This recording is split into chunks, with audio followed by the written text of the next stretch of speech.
Subscribe करें हमारे YouTube channel को एवं बेल आइकन दबाना ना भूलें ताकि रोज की YouTube अपडेट्स आपको मिलती रहे।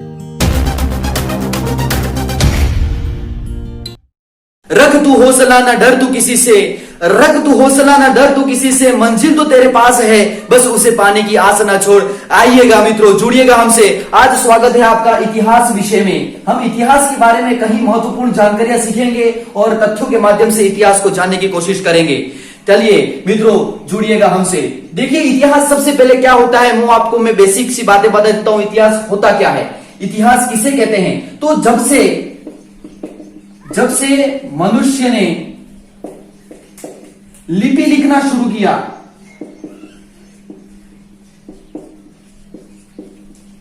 किया तब से इतिहास की शुरुआत मानी जाती है। और अगर मैं आम भाषा में बताऊं तो यह भी कह सकता हूं कि अतीत को जानना यह भी क्या है, इतिहास है। क्या है? इतिहास है। लेकिन अगर मुझे बीते हुए कल के बारे में जानना है तो मेरे पास कहीं ऐसे उपकरण हैं, संचार के माध्यम हैं, जैसे कि रेडियो ले लीजिए आप, जैसे टेलीविजन ले लीजिए, टेलीविजन। और आज के दौर में मोबाइल भी हमारे पास आ चुका है, तो इसके माध्यम से हम बीते हुए कल के बारे में जानकारी प्राप्त कर सकते हैं। ठीक है, तो पर हमारा इतिहास के अंतर्गत जो चैप्टर रहेगा वो रहेगा सिंधु घाटी सभ्यता। हमें दो सभ्यताएं पढ़नी है,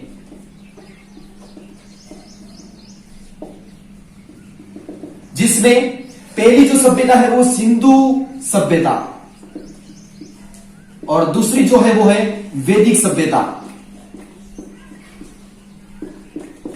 वैदिक सभ्यता से आप सभी परिचित हैं। वेद जिसके अंतर्गत वेद आते हैं। वेद कितने होते हैं? 4 वेद होते हैं, ऋग्वेद, सामवेद, यजुर्वेद, अथर्ववेद। उन वेदों से आप अच्छी तरह से परिचित हैं। उन वैदिक सभ्यताओं के बारे में हम दूसरी क्लासों में कहीं डिस्कस करेंगे, लेकिन आज हमारा जो अध्याय है वो है सिंधु सभ्यता। चलिए हम सिंधु सभ्यता के बारे में देखिए बातचीत करते हैं।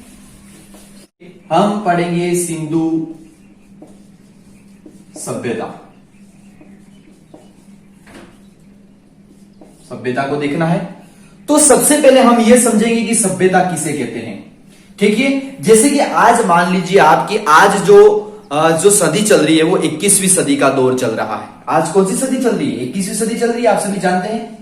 तो इस प्रकार की दुनिया पहले भी रही होगी, इस प्रकार की दुनिया पहले भी रही होगी। तो उस पहले की दुनिया जो रही होगी उसी को हम क्या कहते हैं? सभ्यता कहते हैं। क्या कहते हैं? सभ्यता कहते हैं। ठीक है, सभ्यता के बारे में मैंने आपको बता दिया। अब आपके मस्तिष्क में यह सवाल उठ रहा होगा कि मैंने ये सिंधु क्यों लिखा।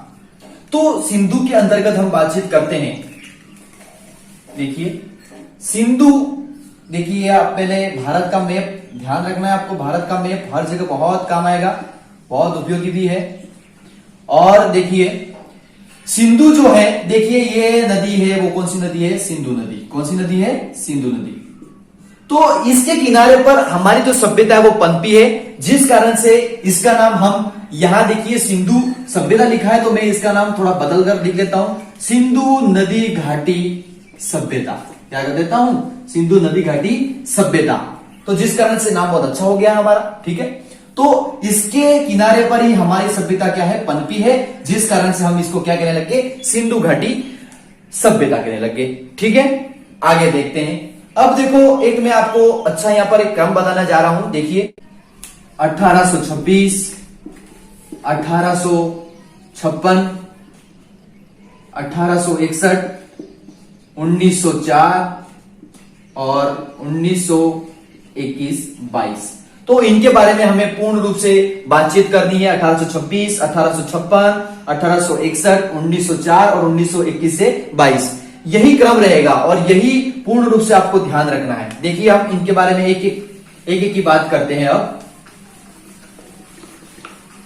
पहले बातचीत करते हैं 1826। 1826 में क्या हुआ? देखिए 1826 में चार्ल्स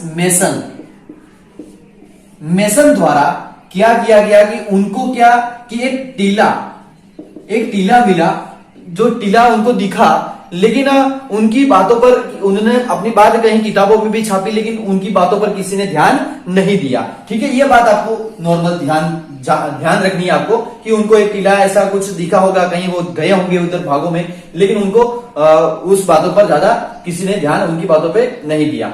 इसके बाद बात करता हूं मैं 1856 की। अब 1856 में क्या हुआ, लाहौर से कराची के बीच रेलवे लाइन क्या है, बिछाई गई, जिसमें क्या हुआ कि वहां के जो लोग हैं उनको ईंटों की आवश्यकता पड़ी, तो वो पास के भागों में कहीं ईंटें निकाल के खोद के ला रहे थे। लेकिन यहां से अब वो लोग हैं जो ईंटें निकाल के ला रहे हैं, उनको तो ऐसा पता चला कि आसपास की जो ऐसी जगह है वहां से ऐसी ईंटें मिल रही है, मतलब कुछ ना कुछ चीजें दबी हुई है। तो यहां से हमें थोड़ी बहुत जानकारी मिलती है, बहुत नहीं, थोड़ी बहुत यहां से जानकारी हमें प्राप्त होती है कि हाँ, यहाँ के लोगों को ये पता चला कि यहां पर कोई ना कोई चीज दबी हुई है। ठीक है, अब बात करता हूं मैं 1861 में। देखिए 1861 में क्या हुआ, 1861 में भारतीय पुरातत्व सर्वेक्षण विभाग की स्थापना कब की गई, 1861 में की गई। कब की गई, 61 में की गई। और इसके जो जन्मदाता हैं, जो पहले हैं व्यक्ति, वो कौन है, अलेक्जेंडर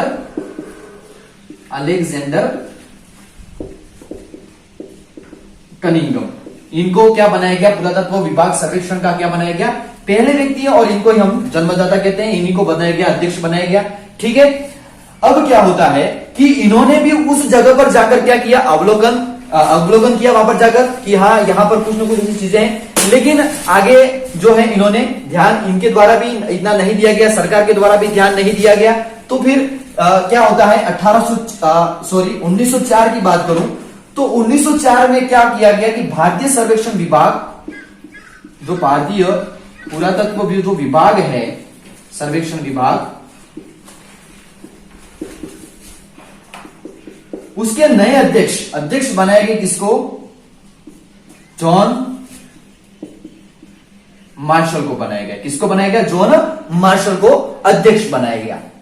अब ये क्या करते हैं कि उस स्थान पर जाते हैं, इन्होंने भी उस स्थान को देखा, तो वहां पर उनके द्वारा ऐसा कुछ कार्य तो नहीं किया गया, लेकिन अब इनका उत्खनन का जो कार्य किया गया है वो 1921-22 में किया गया। 1921-22 में राय बहादुर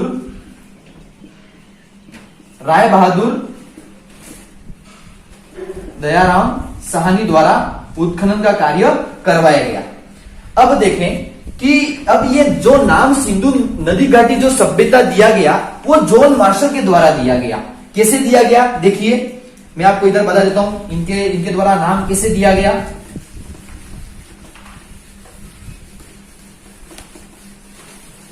आप इधर देखिए अच्छी तरह से, जैसे कि ये भारत का मैप है,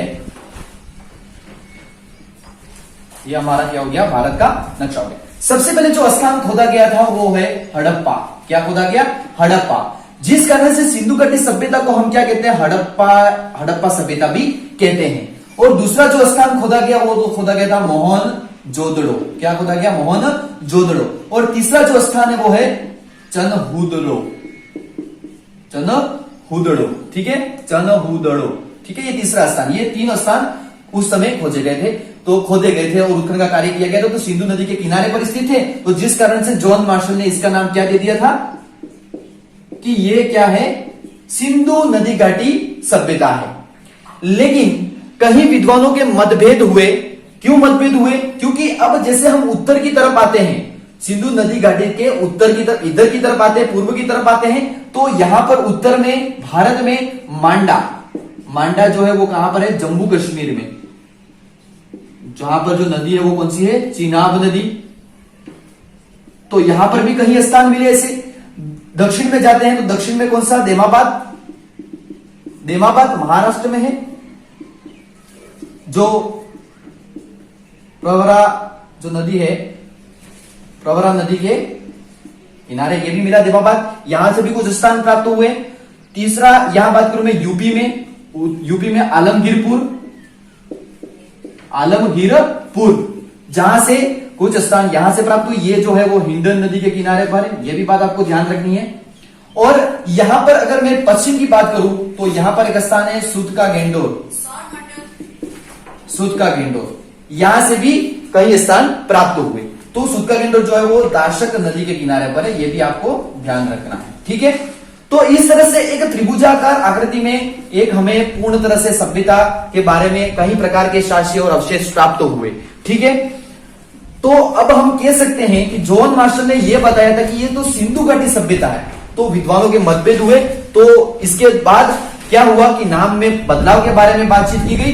तो नाम में बदलाव ऐसे रखा गया कि जो पहला स्थान जो हमें मिला है उसी के आधार पर हम नाम रख देते हैं हड़प्पा सभ्यता, ठीक है। ये बात आपको ध्यान रखनी है। और ये जो क्षेत्र है वो जो इसका जो क्षेत्रफल है वो क्षेत्रफल कितना रहता है ये भी ध्यान रखिए आप। इस एरिया का जो क्षेत्रफल है जो त्रिभुजाकार में फैला हुआ है, किस आकार में फैला हुआ है, ये त्रिभुजाकार में फैला हुआ है, ठीक है। तो इसका जो क्षेत्रफल रहता है वो मान लीजिए 14 लाख वर्ग किलोमीटर है, ये ध्यान रखना 14 लाख वर्ग किलोमीटर, ठीक है, 14 लाख वर्ग किलोमीटर। और इसकी उत्तर से दक्षिण की अगर लंबाई देखें तो लंबाई इसकी रहती है 1400 किलोमीटर रहती है। और इसकी पूर्व से पश्चिम की चौड़ाई देखें, चौड़ाई की बात करूं मैं तो चौड़ाई कितनी रहती है 1600 किलोमीटर रहती है, कितनी 1600 किलोमीटर। तो इस तरह से हमने यहां वाले भागों के बारे में अच्छी तरह से बातचीत कर ली। और अब देख लेते हैं, थोड़ा और आगे बढ़ते हैं कि इस सिंधु घाटी सभ्यता के और क्या नाम मिलते हैं। तो और ये नाम मिलता है कि यहां पर बर्तन प्राप्त हुए हैं, क्या मिल रहे हैं, यहां से बर्तन प्राप्त हुए हैं। तो इस बर्तन के कारण ये जो सभ्यता वो कांस्य युगीन सभ्यता, कांस्य का बर्तन प्राप्त हुए जिस कारण से इसको क्या कहते हैं, कांस्य युगीन सभ्यता भी कहते हैं, कांस्य युगीन सभ्यता भी कहते हैं, ठीक है। और एक बात और ध्यान रखिए कि यहां पर बड़े बड़े नगर मिले हैं जिस कारण से हम क्या कहने लगे, तो ये तो भाई नगरीय सभ्यता है, क्या कहने लगे, ये तो नगरीय सभ्यता है, ठीक है। ये बात आपको ध्यान रखनी है। आगे देखते हैं हम। अब मैं एक बात आपको यह बीच में बता देता हूं, लिपि के संदर्भ में बातचीत बता देता हूं। लिपि के संदर्भ में देख लीजिए आप, लिपि के संदर्भ, लिपि मतलब क्या होता है, लिखने का तरीका, लिखने का क्या होता है, एक तरीका होता है, लिखने का तरीका होता है। तो जैसे आज जैसे अपने भावों को प्रकट करने के लिए हम इमोजी का जैसे प्रयोग करते हैं, तो उसी प्रकार से इनकी भी लिपि थी जिसको समझा नहीं जा सकता था, सिर्फ भाव के द्वारा ही समझा जा सकता था। तो ये भी कुछ इस प्रकार की लिपि लिखते थे, इस प्रकार की लिपि लिखते थे, ठीक है। तो ये इस लिपि को हम भी आज तक समझ नहीं पाएंगे, ठीक है। लेकिन ये भावों के माध्यम से थे, तो जिस कारण से हमने इसको क्या कह दिया, ये तो बुस्ट्रोभेदन है, क्या है, बुस्ट्रोभेदन है, क्या कह दिया हमने, ये तो बुस्ट्रोभेदन है। और इसका आकार देखने के बाद हम कहते हैं कि ये तो सर्पिलाकार है, क्या है, सर्पिलाकार, ये भी बता दिया हमने, ठीक है। और यहां पर यू आकार में कई प्रकार की ऐसी बनावटें मिली, तो जिस कारण से कहते हैं कि इसमें तो यू आकार बहुत से हैं, ठीक है। और मछली के भी कई प्रकार के चित्र मिले, तो जिस कारण से कहते हैं कि यहाँ तो मछली के आकार के भी चित्र इसमें दिए गए हैं, ठीक है। और ये हमने लिपि के बारे में जानकारी प्राप्त कर ली, ठीक है। अब एक और बात बीच में आप ध्यान रखें कि जो सिंधु घाटी जो सभ्यता है वो किस प्रकार की सभ्यता है। तो ये जो सत्तात्मक जो व्यवस्था की बात करें, सत्तात्मकता किसकी चलती थी, तो सत्ता जो चलती थी वो मात्र सत्तात्मक व्यवस्था थी, यहां पर मात्र सत्तात्मक, ठीक है, मात्र सत्तात्मक व्यवस्था थी यहां पर, ये ध्यान रखना है, ठीक है। और वैदिक सभ्यता की जब हम बात करेंगे तो वो पितृ सत्तात्मक थी, ठीक है। तो इस तरह से हमने आज सिंधु घाटी के अंतर्गत हड़प्पा सभ्यता, एक कांस्य युगीन सभ्यता, एक बात ये नगरीय सभ्यता थी, ये भी हमने जान लिया। तो ठीक है, आज के लिए इतना ही। फिर हम हड़प्पा सभ्यता के बारे में विस्तार से, सिंधु घाटी सभ्यता के स्थलों के बारे में एक एक करके बातचीत करेंगे, ठीक है मित्रों। जय हिंद, जय भारत।